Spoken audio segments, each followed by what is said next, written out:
हरि ओं सर्वं श्रीकृष्णार्पणमस्तु। श्रीमहाभागवतम् एकादशस्कन्धं। हरे राम राम राम हरे हरे, हरे कृष्ण कृष्ण कृष्ण हरे हरे, हरे राम राम राम हरे हरे, हरे कृष्ण कृष्ण कृष्ण हरे हरे, हरे राम राम राम हरे हरे, हरे कृष्ण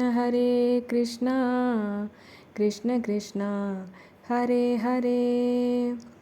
कृष्णाय वासुदेवाय देवकी नन्दनाय च नन्दगोपकुमाराय गोविन्दाय नमो नमः। नन्दनं वसुदेवस्य नन्दगोपस्य नन्दनं यशोदानन्दनं वन्दे कृष्णं वन्दे जगद्गुरुम्। ॐ नमो भगवते वासुदेवाय। परमज्ञानामृतं पानं ചെയ്തലസാതെ പരമാനന്ദമോടെ വസിക്കും കിളിപ്പെണ്ണേ, മധുവും ഗുളം പഞ്ചതാരയും തരുവൻ ഞാൻ, മതിവന്നിടുവോളമെടുത്തു ഭുജിച്ചിന്നും.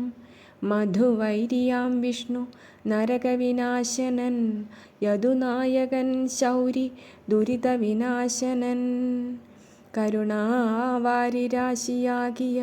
കൃഷ്ണൻ തൻ്റെ ചരിതരസം പറഞ്ഞിടട്ടോ മടിയാതെ. നരജന്മത്തിൻ ഫലം വരുവാനായിക്കൊണ്ടിഹ പറയാം കേട്ടുകൊൾവിനെന്നിതു പൈങ്കിളിയും.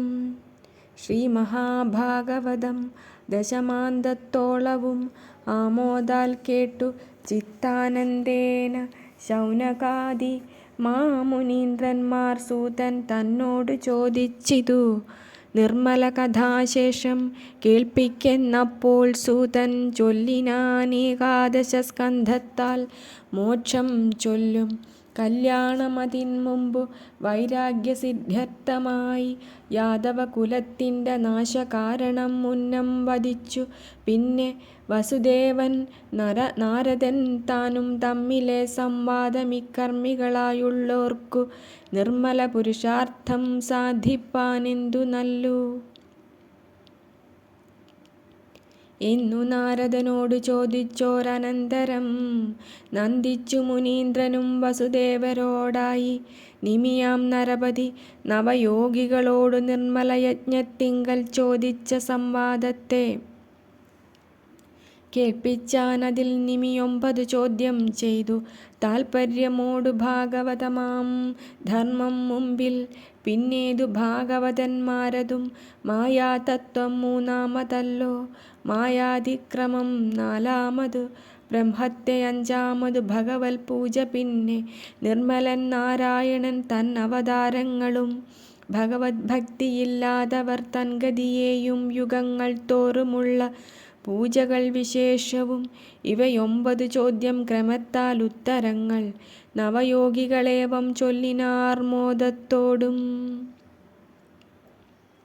സകല കർമ്മങ്ങളെ ഭഗവദർപ്പണത്തെ ചെയ്യുകയെന്നതു ഭാഗവതത്തിൻ ധർമ്മമല്ലോ. രാഗാദി അഭിമാനഹീനന്മാരായിക്കൊണ്ടു ഭഗവത് സേവാരതരെല്ലാം ഭാഗവതന്മാർ നിത്യമല്ലാത വസ്തു സത്യമായി തോന്നിയതിൽ ഭഗവൻ മായയതിൽ നാശകാരണമായ ഭഗവത് ഭക്തിയോടു സദ്ഭക്തി ചിന്തനത്തെ അകമേയുണ്ടെങ്കിലോ മായയെ ജയിച്ചിടാം. സകല തത്വജ്ഞാനമില്ലാഞ്ഞാൽ ജയം വരാം. സർവത്ര വ്യാപ്തമായ നിഷ്കളവസ്തു ബ്രഹ്മം, നിർവാണാത്മകൻ പൂജാവേദതന്ത്രസംയുതം, ജഗൽക്കാരണപുമാൻ തുടങ്ങിയുള്ളതെല്ലാം ഭഗവാൻ തൻ്റെ അവതാരമെന്നറിയിച്ചു. സംസാരബന്ധം ഭക്തിഹീനരാം ജനത്തിനു സംസാര പരിത്യാഗം ഭക്തന്മാർക്കുള്ള ഗതി. ധ്യാനമാം കൃതയുഗേ യജ്ഞമാം ത്രേതായുഗേ, അർച്ചനം ദ്വാപരയിൽ കീർത്തനം കലിയിങ്കൽ. ഇത്തരം മുനീന്ദ്രന്മാർ ചൊന്നവയെല്ലാം മുനിസത്തമൻ നാരദങ്കൽ നിന്നു കേട്ടനന്തരം. നാരദൻ പക്കൽ നിന്നു ജ്ഞാനവും ഗൃഹീതനായി പാരമാം മോഹം നീക്കി തെളിഞ്ഞു വസുദേവൻ. എന്നതിനനന്തരം ബ്രഹ്മാദിദേവകളാൽ നന്നായി സ്തുത്യനായി മാധവൻ അവരോടായി അരുളിച്ചെയ്തു, യദുകുലമാം ഭൂഭാരവും വിരവിൽ കളഞ്ഞു ഞാൻ വൈകാതെ വന്നിടുവൻ എന്നരുൾ ചെയ്തവരെ അയച്ചു. പിന്നെ കണ്ട ദുർനിമിത്തങ്ങൾ കൊണ്ടു രാമനുമായി പറഞ്ഞു, നന്ദനന്ദനൻ ജഗന്മംഗലൻ യദുകുലം തന്നുട നാശത്തിനും തൻ ദേഹനാശത്തിനും ആശയം തന്നിൽ കൽപ്പിച്ചുറച്ചു വസിക്കുന്നോരീശനാം കൃഷ്ണൻ തൻ്റെ ആരംഭം കണ്ട നേരം. ഭഗവത് ഭക്തനാകും ഉദ്ധവനെന്നെ കൂടി ഭഗവല്ലോകത്തേക്ക് കൊണ്ടെഴുന്നള്ളുകെന്നു പറഞ്ഞോരുദ്ധവനോടരുളിച്ചെയ്തു, നീയും അറിക ദേഹാദികളാകിയ പ്രപഞ്ചങ്ങൾ മായയാൽ മയമെന്നതറിഞ്ഞു സമബുദ്ധ്യ മായാവിച്ഛിന്ന ബോധാൽ സഞ്ചരിച്ചാലുമെടോ. എന്നതു കേട്ട നേരം ഉദ്ധവരുടെ ചോദ്യം മുന്നമേ സംഘം കളഞ്ഞിടുവാനെന്തുപായം. ലോകതത്വത്തെ വിമർശിക്ക സംഘങ്ങൾ പോവാനായതിനവധൂത യദു സംവാദമെല്ലാം വഴിയേ അരുൾ ചെയ്ത നേരം ഉദ്ധവർ ചോദ്യം വിഷയങ്ങളിൽ വർത്തിച്ചീടിന. ദേഹിക്കിഹ വിഷയങ്ങളാൽ ബന്ധമില്ലാതെ ഇരിപ്പതും വിഷയങ്ങളാൽ ബന്ധമുണ്ടാകും വിവരവും അരുൾ ചെയ്കെന്നു കേട്ടു. ബന്ധമോക്ഷങ്ങൾ ഭേദാൽ വരും മോക്ഷം വിദ്യയാ ബന്ധമതവിദ്യയാൽ. വിദ്വാൻമാരായ മഹത്തുക്കളാരെന്നു ചൊൽക്ക. വിദ്വാൻമാർ ജിതേന്ദ്രിയന്മാരായി ഭാഗവതന്മാരായി ബോധികളായി ലോകാനുഗ്രഹപരരായവർ മഹത്തുക്കളെന്നറിഞ്ഞിടു നീയും. ഭക്തിയാകുന്നതേതെന്നുദ്ധവർ ചോദിച്ചപ്പോൾ ഭക്തിയായതു മനോവാക്കുകായങ്ങളാലും യാതൊരു പ്രകാരവും സർവവും സദാകാലം യാതൊന്നാം ഭഗവാങ്കൽ ഭക്തിയാൽ ചെയ്തു തന്നെ. ഭക്തിയാകുന്നതതുകൊണ്ട് മോക്ഷവും വരും. ബന്ധമോക്ഷങ്ങൾക്കേവൻ വിഷയമാകുന്നതു ബന്ധമോക്ഷങ്ങൾക്കെല്ലാം വിഷയം പരമാത്മാ താൻ തന്നെ അനാദിയാം മായയാ ബദ്ധമായി സന്തതം വിഷയനായിരിക്കും ജീവൻ തൻ്റെ മായാബന്ധത്തെ സാത്വികോപാസനേന പോക്കി ന്യായമായി തെളിയേണം ജീവനെന്നരുൾ ചെയ്തു. വിഷയമാപത്തിന് മൂലമായി കണ്ടിരിക്കെ വിഷയങ്ങളെ സേവിച്ചിടുവാനിന്തു ചൊൽക. ആത്മാവല്ലാതെ ദേഹാദികളിൽ അഹംബുദ്ധി ആത്മനി നിൽക്ക മൂലം രാജസംയുക്തം ചിത്തം. തന്നാലേ ഗുണധ്യാന കാരണം കാമമുണ്ടാം എന്നത് ഗുണാതീതാത്മാവിനെ ധ്യാനിച്ചിട്ടു മാനസേ രജോ ഗുണം കളഞ്ഞിടണമെന്നു നൂനമെന്നതിൽ ഹംസസനക സംവാദത്തെ കേട്ടത് മൂലമതു കേൾപ്പാനായിച്ഛിച്ചൊരു പുഷ്ടഭക്തനാമുദ്ധവരോടങ്ങരുൾ ചെയ്തു. അന്യോന്യം ചേർന്നിരിക്കും വിഷയമനസ്സുകൾ തന്നുടെ വേർപാടേവമെന്നു നാൻ മുഖനോടു സനകാദികൾ ചോദ്യം ചെയ്തതിനുത്തരത്തെ തനിക്കു തോന്നാഞ്ഞെന്നെ സ്മരിച്ചു വിധാതാവും. സനകാദികൾ ചോദ്യം ചെയ്തതിനുത്തരത്തെ തനിക്കു തോന്നാഞ്ഞെന്നെ വിസ്മരിച്ചു വിധാതാവും. ഞാനപ്പോൾ ഹംസമായിട്ടവതാരത്തെ ചെയ്തു സാനന്ദം ഭയാതീതനായിരിക്കുന്നോരെന്നെ ആശ്രയിച്ചിട്ടു വിഷയമനോവേർപ്പാടതും നിശ്ചയം വരുത്തേണമെന്നരുൾ ചെയ്തവാറും. ഹംസസംവാദം പലതുണ്ടവകളിലേതു പ്രാധാന്യമുള്ളതെന്നങ്ങുദ്ധവർ ചോദിച്ചപ്പോൾ ഭക്തിമാർഗമേ ശ്രേയസ്സാകുന്നതെന്നും ചൊല്ലി പ്രസ്തുത ധ്യാനമാർഗം ചോദിച്ചിതുദ്ധവരും. പ്രാണവായുവെ ജയിച്ചിട്ടു തൻ ഹൃൽപത്മത്തെ നന്നായി വിലയിച്ചു തന്നുടെ കർണികയ്ക്കു കാളമേഘത്തിൻ നിറം ചതുർബാഹുക്കളോടും വ്യാളിപര്യങ്കശയം സർവശോഭിതരൂപം ധ്യാനം ചെയ്യുകയും വേണമെന്നതു കേട്ട നേരം ധ്യാനത്താൽ ഫലസിദ്ധി വിദ്വാൻമാർ ചെയ്വതെല്ലാം കേൾക്കണമെന്നു അണിമാദികൾ കേൾപ്പിച്ചതും ഒക്കെയും തന്നംശമെന്നരുൾ ചെയ്തവാറും സർവാംശം തത്സ്വരൂപമഹത്വം ചോദിച്ചതും സർവവസ്തുവിൻ ഗുണാതീതം ഞാനെന്നു ചൊല്ലി.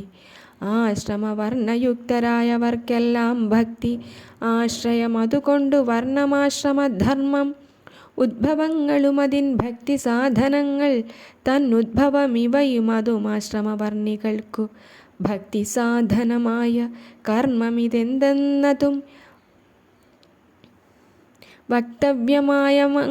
വക്തവ്യമായങ്ങരുൾ ചെയ്യുകയെന്നതു കേട്ടു.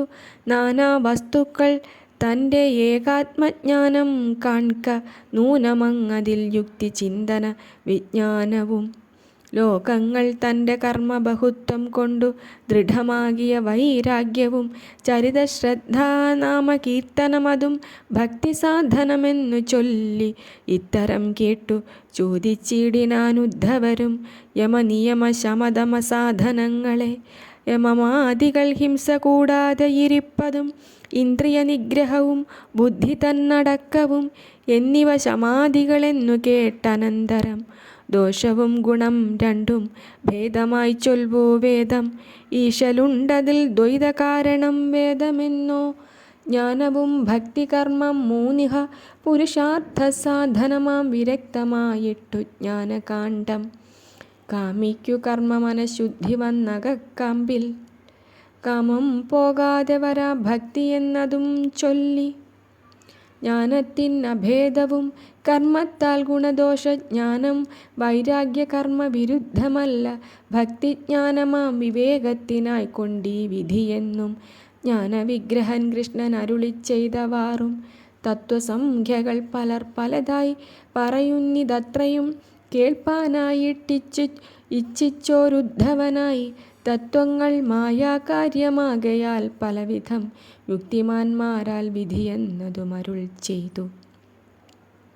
പ്രകൃതി പുരുഷന്മാർ ഭേദം ചോദിച്ചു പിന്നെ സകല ഭേദം തോന്നിച്ചിടുന്ന പ്രകൃതിയും സകല ചൈതന്യാത്മാ സഗർവൻ പുമാൻ എന്നും പ്രകൃതി പുമാൻ രണ്ടുമേകമെന്നരുൾ ചെയ്തു. ജനന മരണമാം സംസാരഹേതുക്കളങ്ങറിവാൻ ചോദിച്ചതു മാധവൻ അരുൾ ചെയ്തു. കർമ്മസംയുത മനസ്സോരോരോ ശരീരത്തിൽ ചെന്നു വ്യാപിച്ചു വിട്ടിടുന്നതു ജനമൃതി പൂർവദേഹത്തിൻ തോന്നൽ തനിക്കില്ലാതെയാകും കേവലം മരണവുമെന്നതുമറിക നീ. നേരെ പിന്നെയുമൊരു ദേഹം താൻ എന്നു കണ്ടു കാരണം ധരിപ്പതു ജനനമിതു പാർത്താൽ തന്നുട പരമാർത്ഥജ്ഞാനത്തിലിവയില്ല എന്നരുൾ ചെയ്തു. കേട്ടിട്ട അഭിമാനത്തെ നീക്കാൻ നന്നായിട്ടിരിപ്പതെന്തെന്നതു ചോദിച്ചപ്പോൾ സംസാരത്തിൻ്റെ പരമാർത്ഥ ചിന്തനം കൊണ്ടു സംസാരാഭിമാനങ്ങൾ കളയാമെന്നതിന്നു സംസാര വിവേകാർത്ഥമാകിയ ഭിക്ഷുഗീത കംസാരി താനും അരുൾ ചെയ്തിതു വഴി പോലെ സംസാരാദികൾ ഗുണമയമായി തോന്നുമെന്നു കംസവൈരിയും സാംഖ്യം കൊണ്ടവിടത്തിൽ നന്നായി മായയാം ഗുണവൃത്തി അരുളി ചെയ്തു. ഗുണമയമാം വിഷയത്തിൽ ചേരാതെ ഗുണമായ വിഷയം വിട്ടിടുകിൽ മായാഹീനനായി പിന്നെ പുരുഷാർത്ഥത്തെ സാധ്യമില്ല സംശയമെന്നു മായതിനൈളൻ തൻ്റെ കഥയുമരുൾ ചെയ്തു. സർവത്ര ഗോവിന്ദ നാമ സങ്കീർത്തനം. ഗോവിന്ദ ഗോവിന്ദ. കായേന വാചാ മനസേന്ദ്രിയൈർവാ ബുദ്ധ്യാത്മനാ വാ പ്രകൃതി സ്വഭാവാത് കരോമി യദ്യത് സകലം പരസ്മൈ നാരായണായേതി സമർപ്പയാമി. ഹരേ രാമ രാമ രാമ ഹരേ ഹരേ, ഹരേ കൃഷ്ണ കൃഷ്ണ കൃഷ്ണ